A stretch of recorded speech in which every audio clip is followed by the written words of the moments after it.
galera, espero que estejam todos bem, em casa, se cuidando.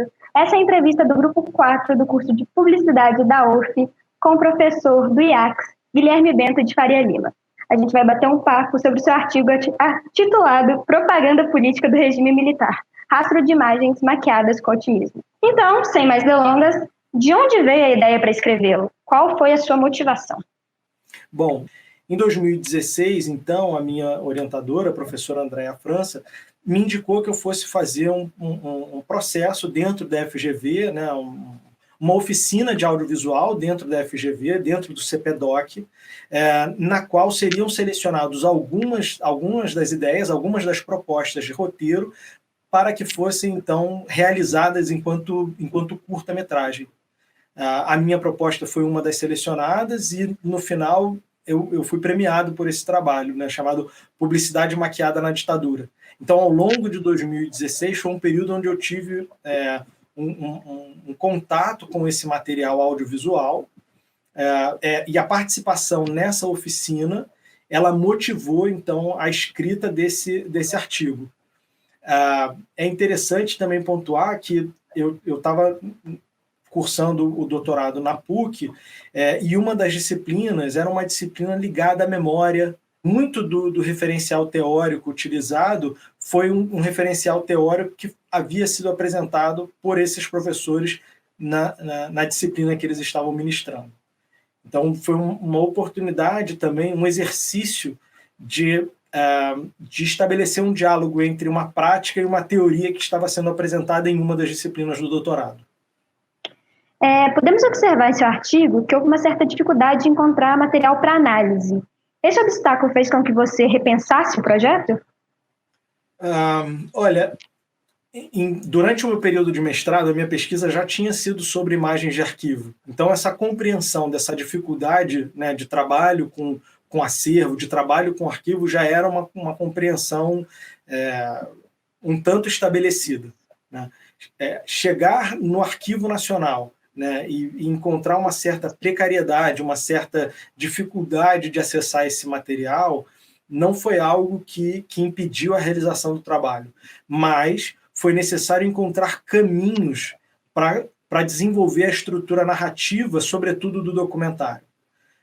Porque, por exemplo, por ser um trabalho externo ao CPDOC, esses direitos não estão com a FGV. Então, eles não poderiam liberar sequer para que eu ouvisse o material dentro do CPDOC. Então, eu só tive acesso a esse material através do PDF. Eu só conseguia ler as entrevistas.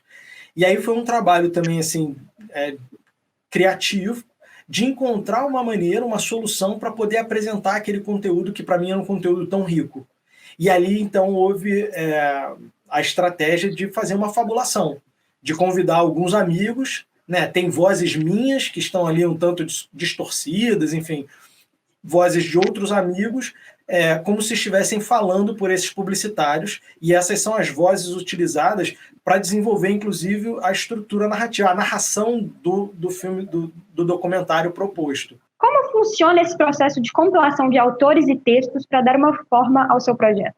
Nesse caso específico, a revisão bibliográfica ela parte inicialmente de sugestões da disciplina do doutorado. Como desdobramento do artigo da disciplina, havia a possibilidade de apresentar este artigo no POSCOM, que é um seminário de alunos de pós-graduação em comunicação da PUC-Rio, e eu, ao longo da minha pesquisa, um dos autores que eu encontrei e que não havia sido mencionado na disciplina do doutorado foi o Carlos Fico, né, com o livro Reinventando o Otimismo, Ditadura, Propaganda e Imaginário Social no Brasil. Tem um trabalho contundente sobre esse período de ditadura e que foi uma referência bibliográfica essencial para o desenvolvimento do trabalho. A articulação com os outros autores, e acho que nesse artigo o autor que talvez fique mais em evidência seja o Andreas Hilsen, com o livro Seduzidos pela Memória, é um autor que eu já tinha o conhecimento dele na minha pesquisa do mestrado, mas que estava sendo retomado nessa disciplina do doutorado. Então, esse levantamento bibliográfico, essa costura, né, teórica, ela vem muito das aulas, né, e, obviamente, de um interesse para onde eu vou encaminhar a minha pesquisa. Então, é uma tentativa de absorver o conteúdo que estava sendo apresentado na disciplina do doutorado com interesses pessoais, né, de trabalhos de um trabalho prático que eu estava desenvolvendo. Você pode abordar um pouco melhor sobre essa diferenciação entre passáveis, usáveis e dispensáveis e os critérios que envolvem essa classificação? Essa é uma perspectiva apresentada pelo autor alemão, pelo Andreas Hyssen. Muitas vezes a gente precisa entender quais são os critérios editoriais que vão nortear a criação de um arquivo ou a manutenção de um acervo, né?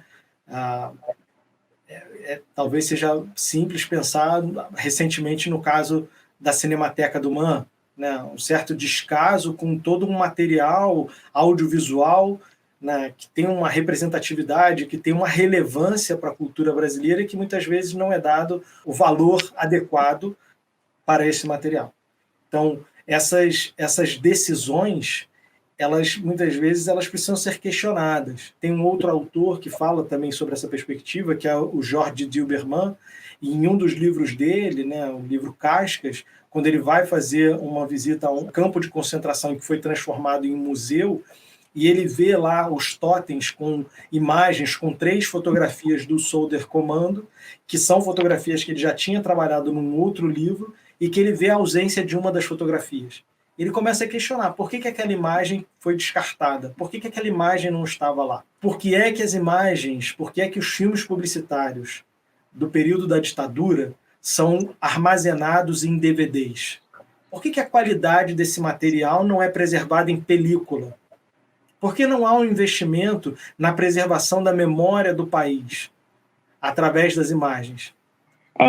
Sabemos que a ERP, a Assessorias Especiais de Relações Públicas do Governo Militar, citada no artigo, tinha a função de passar uma imagem positiva e otimista da ditadura. Como que a estratégia imagética desse órgão se diferenciava do adotado pelo DIP durante o governo de Getúlio, por exemplo? Esse é um ponto que é bastante mencionado pelo próprio Carlos Fico, né? E assim, uma das questões que ele salienta, né, é que o DIP ele tinha uma estratégia muito mais de personalizar, né, de colocar, de desenvolver a construção de um mito na figura do Vargas. Assim, é importante também sublinhar a questão tecnológica. São momentos, são períodos da história distintos, e a ERP tem condições tecnológicas muito mais contundentes do que tinha o DIP. Então, havia uma estratégia de desenvolvimento de uma imagem que fosse menos personalizada na figura dos ditadores, né, dos militares. Então, era uma coisa muito mais de uma construção de uma certa de um comum nacional, de símbolos que pudessem representar o patriotismo, né, de um orgulho, né, nacional, diferente do que estava proposto lá pelo DIP, onde você tinha a centralidade na figura do Vargas, né? Não é à toa que ele foi apresentado como o pai dos pobres, né? Então, essa figura que foi construída em cima de uma única personalidade. No período da ditadura militar, isso é bem mais diluído, você não tem a figura de nenhum general-presidente sendo destacada. Entretanto, você tem ali mensagens, você tem, por exemplo, a construção de um personagem de quadrinho, de animações, que era o Sugismundo, para, de alguma forma, falar da importância da limpeza para o desenvolvimento de um povo. Um dos slogans da época era "Povo limpo é povo desenvolvido". Então você tem uma série de situações que, enfim, que de alguma forma vão entrando no repertório. Se você perguntar para qualquer pessoa sobre o Sugismundo, as pessoas lembram o que era o Sugismundo. Uma das coisas que mais me surpreendeu ao longo da pesquisa, por exemplo, foi encontrar um filme publicitário onde você tinha uma música sendo entoada, e essa música entoada ela fazia uma referência ao amor à pátria, ao amor à nação brasileira, e chegar agora em 2018 e ver essa mesma música sendo entoada pela torcida do Flamengo. Então a música "Ó, meu Brasil, eu gosto de você", e depois você vê a torcida do Flamengo cantando "Ó, meu Mengão, eu gosto de você". Por que essas mensagens voltam E quando elas voltam, mesmo com uma outra roupagem, o que ainda está ali inscrito? O que ainda está na borda? O que ainda resiste? Né? Isso é complicado.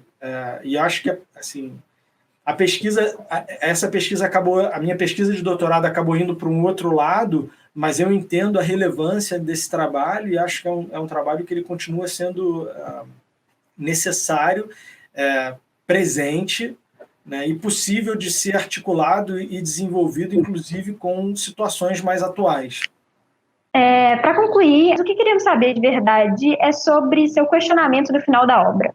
O que ainda resta em nosso imaginário coletivo de uma imagem positiva dos governos ditatoriais militares brasileiros?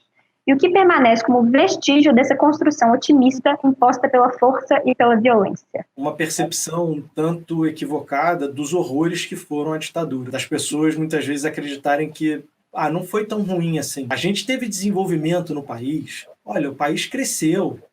E quantos são esses argumentos que muitas vezes assim, ignoram completamente a dimensão humana? Então, eu acho que isso ainda resiste. Isso ainda de alguma forma, está nas entrelinhas. A não preocupação ou o não cuidado com a dimensão humana, com o próximo, né, com os direitos do outro. Está aí.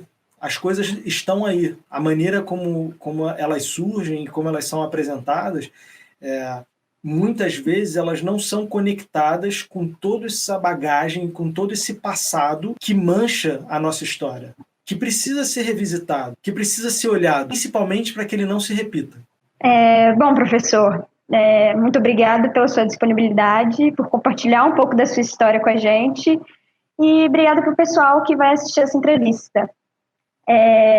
Eu espero que vocês tenham gostado e apreciado essa entrevista, tanto quanto foi para mim fazê-la. E, professor, o senhor quer acrescentar mais alguma coisa? Eu queria agradecer mais uma vez a oportunidade, parabenizar o Pablo pela iniciativa que ele vem tendo nessa disciplina, né, e agradecer a maneira gentil, né, com a qual eu fui tratado pelos alunos.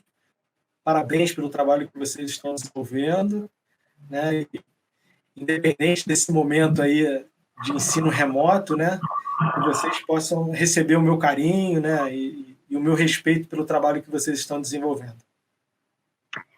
É isso aí. Então, obrigado mais uma vez e até mais.